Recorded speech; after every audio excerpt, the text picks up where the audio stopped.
What's the best kept secret on the internet? Story 1. Where did Cotton Eye Joe come from and where did he go? I was about to propose to my girlfriend when my roommate Joseph barged into the room out of nowhere, tripped, and fell over, breaking a glass table with his face. Totally ruined the mood. Now, I don't know Joseph that well, don't even remember where he was from, but let's say I put my plans on hold to help him through his injuries. Joseph had gotten a big glass shard in his eye, making him completely blind in that eye. He was walking around with one of those big cotton pads on his eye for a couple of months. Then suddenly, he disappeared, along with my girlfriend. Apparently, they'd bonded during the time after his injuries and eloped together, leaving me behind without as much as a note. I tried to track them down, but never could. In conclusion, if it hadn't been for Joe with his cotton eye, I'd have been married a long time ago. Where did you come from? Where did you go? Where did you come from, Cotton Eye Joe? Story 2. MOOCs, popularly known as massive open online courses, are a boon to everyone. Highly useful, but still grossly underrated. They have democratized knowledge and made it available to all. From the world's best universities, Harvard, Stanford, Yale, etc., knowledge can reach the distant corners of Ethiopia to Ernakulam or Tasmania to Timbuktu if you have a decent internet connection. One can learn varied topics, starting from negotiations to nephrology and from calculus to cooking. Story 3. Technically, every best kept secret can be easily found on one website. Go ahead and search the Library of Babel. It's an online library that contains every and any combination of the English alphabet without special characters. It's not procedurally generated. If you search a sentence, it will specifically bring up the hex, shelf, volume, and page that contains that specific sentence. Your whole life story is in that library. Your death and birth, your wedding or divorce. All you have to do is look for it. It's like pi, but with letters. Story 4. I'm really surprised more people don't use cashback sites when shopping online. And the people that do usually use Ebates, which isn't even that good. Be Frugal is one of my favorites, but if you are about to make a purchase, go to Cashback Watch and type in the name of the website. It will then list sites that offer cashback. I've signed up for about 3 to 4 that I use the most. I know it sounds cheap, but it adds up fast and it's minimal effort. Story 5. The biggest hack I've found is using the ad-based eavesdropping to my advantage. There's been multiple occasions where a conversation I've had about something results in an ad appearing on my social media. I use this to my advantage. I've learned that speaking about certain products with social media open results in ads for discounts on those said products. Usually within a week of me inquiring about an item, I will receive an advertisement with a heavy discount code. I've noticed this is especially effective with Facebook. I click on a Facebook ad for an item, add it to my cart, but do not complete the purchase. Instantly, I will receive discount codes for that item. I do almost all of my shopping this way. I decide that I want something and wait for an advertisement to give me a cheaper price on it. Spying on us is inevitable, so I might as well use it to my advantage. Story 6. I'm a staunch defender of a free, open internet. That said, I have discovered at the late age of 71 that being fully alive and being online are two distinctly different states of consciousness. It is not in any sentient ape's best interest to multitask.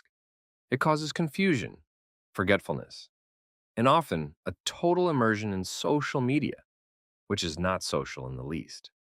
It can even cause early onset Alzheimer's disease, also known as dementia. PTSD, ADD, dyslexia, anxiety, depression, and 16-hour work weeks at jobs that require much internet use all can cause untold and lasting damage to one's awareness. It caused me to have a breakdown. Fortunately, the machine world spit me out before it could swallow. I have no cell phone, a gross oversight, unforgivable in the new world. No one speaks on the elevator to the 74th floor because everyone is hiding in their cell phones. I can only do one thing, because what I think, I become. Those are Buddha's words, by the way, and I think he means, when you cut the onion, cut the onion. I use a Mac, an old operating system, and a lot of backups. But when I'm writing, reading, or looking at any one thing, I will not be distracted. I cannot do Windows. Plus, the right click it can cause tendinitis. I can only do one thing at a time. That's my contribution to the question, what's the best kept secret on the internet? Story 7. It's the travel software that Google owns that powers all of the travel websites. You can go directly to that site and search for flights. It offers just about every search iteration that you would reasonably want, but sites like Kayak don't actually offer. For example, you can add plus or minus days.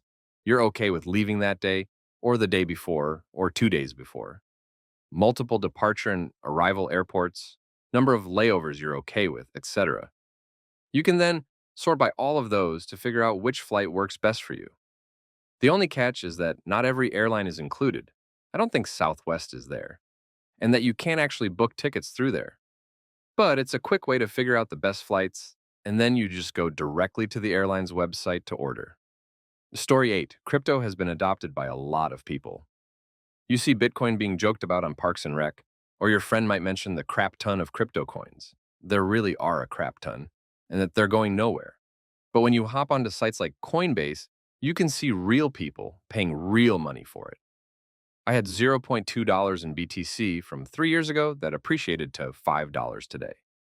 That's not a whole lot, but imagine if I started with $1,000 in BTC back then. It's definitely a wild gamble, but it will only become more and more widely adopted over time. What's even crazier is, despite the volatility of crypto and the fact that BTC is pretty much a captured currency, we're still in the golden age of crypto, to the point where people are giving it out just to distribute it amongst the masses. This is done through literal trickle-down economics at various faucets, or simply people being bros online. But your coworkers think you're dumb for even mentioning crypto. Story 9. In the game Diablo II, which was released in 2000, there is a hacker trick which duplicates items your characters have. This way, you can duplicate expensive items and sell them to others. The method on how to duplicate the items has been around for at least 10 to 15 years, I guess, and I think only a handful of people actually know how to do it. The in-game trading market is quite flooded with duplicated items, but apparently no one knows how to create them. Story 10. That violent revolution is the only way to actually overthrow oppressive regimes. It's a secret in plain sight, but forced out of perception based on many sites, including this one's rules against inciting violence. They aren't bad rules, they prevent liability for the website. But due to these rules, no one talks about the real solution. It's all just look at these brave protesters. A bunch of people accomplishing nothing and probably being imprisoned or dying for it because they never thought to actually arm and protect themselves. Story 11. The $1 Million Homepage is a website conceived in 2005 by Alex II, a student from Wiltshire, England, to raise money for his university education. The homepage consisted of 1 million pixels, arranged in a 1,000 by 1,000 pixel grid. The image-based links on it were sold for $1 per pixel in 10 by 10 blocks. The purchasers of these pixel blocks provided tiny images to be displayed on them, a URL to which the images were linked, and a slogan to be displayed when hovering a cursor over the link. The aim of the website was to sell all of the pixels in the image, thus generating $1 million of income for the creator. Story 12. The violence before Morocco's independence. Relatives even tell me that it led to 500K people dead. I've been told that it's the reason my grandmother didn't get to go to school, yet I find very little on the internet about it. My father says that it's because France and the Alawite dynasty covered up their crimes well. I have no idea if my relatives are exaggerating, or if it's truly one of the best cover-ups of the 20th century. In that case, it is our equivalent of the Tiananmen Square massacre. Story 13. So, this is exactly what I've tried to describe to people, but with a much worse and complicated example. Within the irrationality of pi, there exists an unending and ever-changing sequence of numbers. One could posit that if you convert the alphabet into a base 26 system, with numbers to match the English alphabet in a A means 1, B means 2, C means 3 fashion, then one could assume that every letter, novel, magazine, sentence, etc. can be found within pi on a long enough timeline, infinity. Then one could say that pi could be the symbol for everything within the universe. Isn't this saying practically the same thing, just much better than I'm trying to? Story 14. The best kept secret on the internet is the West are already being censored by the algorithms. China gets all the attention for it, but it's just as bad here. The dissenting places still exist, but search engines ignore them. They are starting to learn how to control the media again. In the past, TV programming was easy to control. They've had a learning curve on the web, but they've almost got it figured out. Story 15. I don't know if I should say this, but I've watched every PPV in boxing, UFC for free for at least a decade. I noticed lately Reddit has banned users from posting links to PPVs. Since I've never paid a dime for anything on the internet except to buy stuff, I will in a general way pass this on. First, I start with my iPhone because it's quicker to hit and delete spam advertising pages. Second, let's say Mayweather's fighting Pacquiao again. PPV. Go to UK or foreign sports streaming sites. When I was in Europe vacationing, I noticed they broadcast US PPVs on public TV. That gave me this idea. Third, go to a sports streaming site and see if they have a fight. Usually 6 links. In the past, they were different, but lately seem like clones on one main link. Start to click on links. You will get a blocking page with a tiny X hidden in the ad. Try to click the X. At first, it will send you to an AD, sometimes 2 or 3. Delete them all and go back to the first AD. After clicking on X's and deleting the ads, you will notice the first ad is starting to disappear. You get the idea. Keep clicking and deleting. And finally, you will have a black page with an arrow. Click and PPV or show will start. Little patience will get you there. Next trick is to broadcast anything on your iPhone to the big screen. Story 16. What Cicada 3301 actually is. Back in January 20, Cicada 3301, a nickname given to an unknown organization, launched their first test. Their tests are puzzles that, once completed, allow access onto the next test. For 2 years after January 4th, 20th, on the exact same day, they released more tests. Some of these still haven't been cracked to this day. No one knows what Cicada 3301 is, or what they do, or why they do it. The reason for the tests is to recruit intelligent individuals from the general public. As no one has cracked the puzzles, I'm presuming they haven't recruited anyone. Story 17. Everything automated in any of Google's products. They're based on algorithms that are given certain goals and learn over time what maximizes those goals most efficiently. Because it's just allowed to run and learn on its own, the only things that are easily measurable are the inputs and outputs and nothing in between, which means even the developers don't fully know how most of these things work. It's such a well-kept secret that it's virtually impossible for any human to know it. Probably the most well-known example is the YouTube recommendation algorithm, but it also applies to search results, ads, and other things. Story 18. I'm going to add this, but I don't think many will see it. But Hype Machine, hypeem.com, it's a music blog that is made up of thousands of other music blogs. Their algorithms are actually pretty spot on. They take all these music blogs and go, you know what, these 200 or so music blogs have talked about this artist or song this week, month. It's probably pretty good. Here it is.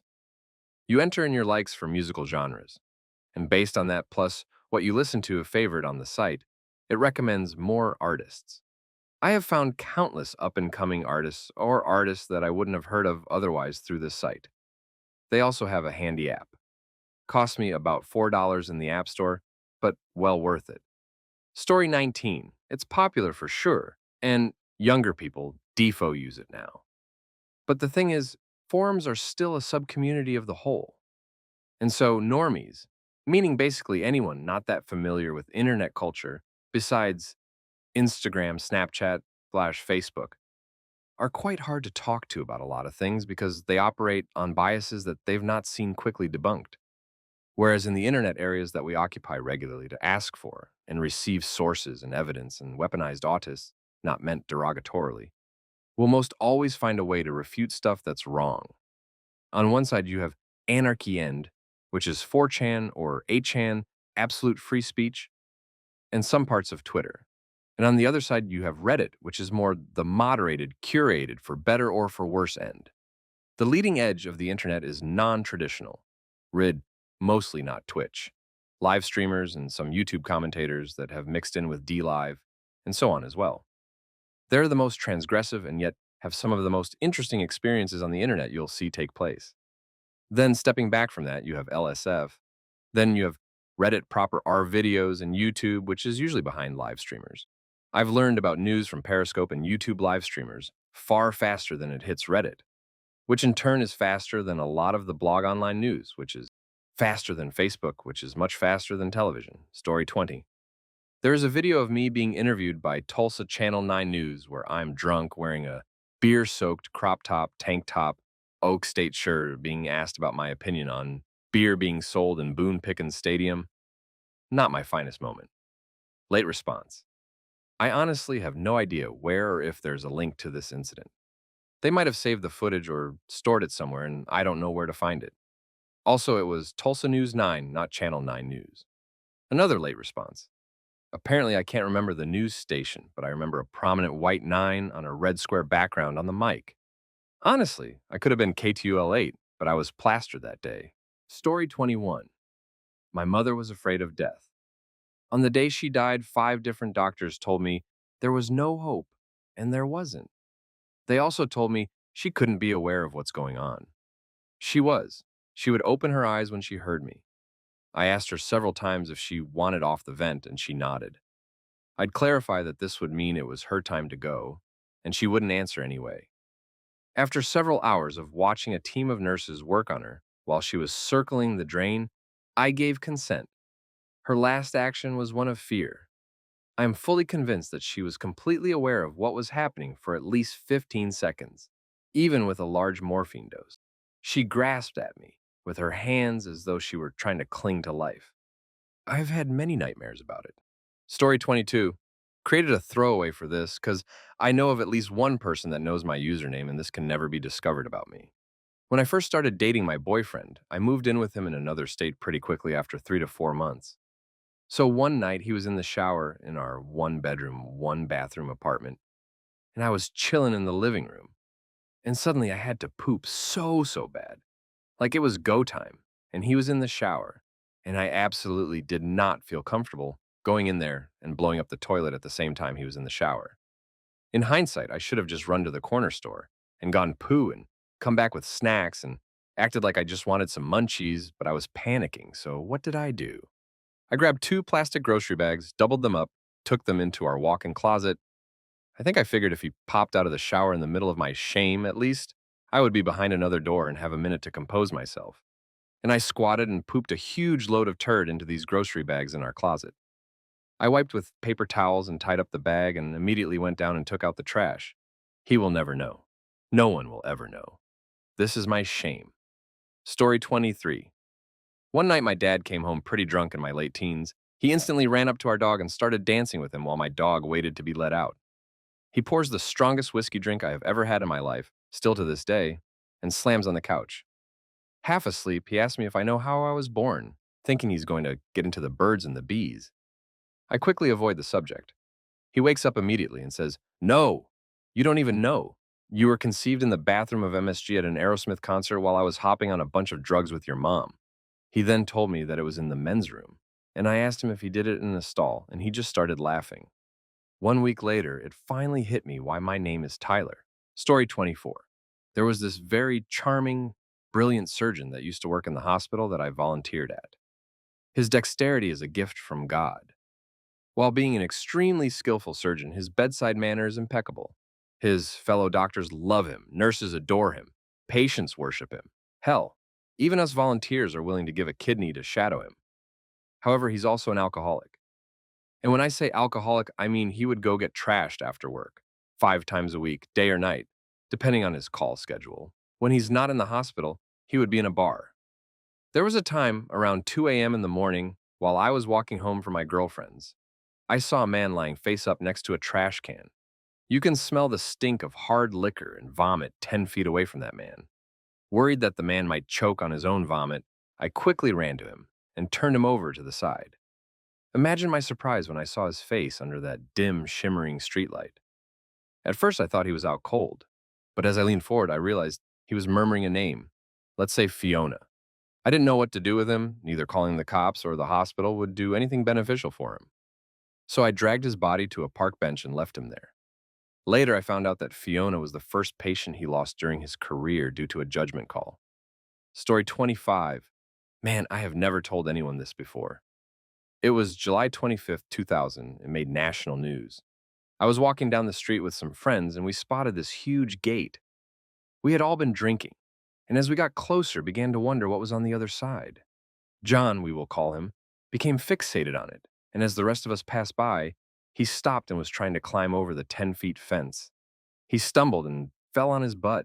and I knew he was going to hurt himself. Being the most sober of us, I tried to drag him away, but he just wouldn't let it go. I finally convinced him to agree to let me climb it and tell him what was on the other side. As I got to the top, I perched myself up and looked back at John. He gave me a thumbs up and asked me what I saw. It was crazy, they were everywhere. I couldn't even get the words out of my trembling mouth to tell John what I saw. I had to go over, I had to get closer. As I landed, they all made eye contact, and I could tell they were silently asking to be freed. I untied them, and we all ran back to the gate quietly. But I tripped over a piece of scrap metal, and suddenly the porch light came on.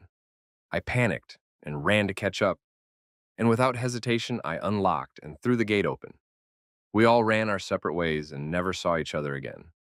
I knew I had done real good that night. It was me. I had let the dogs out. Story 26. I worked for a company in college that would throw a big party in June for all of its employees all over Southern California. At my very first party in 1994, I got into a conversation with a guy who told me that his girlfriend was a paralegal for Howard Weitzman, who was O.J. Simpson's attorney at the time. Nicole Brown Simpson had just been murdered a couple of days before this party. So the guy tells me that his girlfriend was in the room with Weitzman when O.J. called the day after the murder.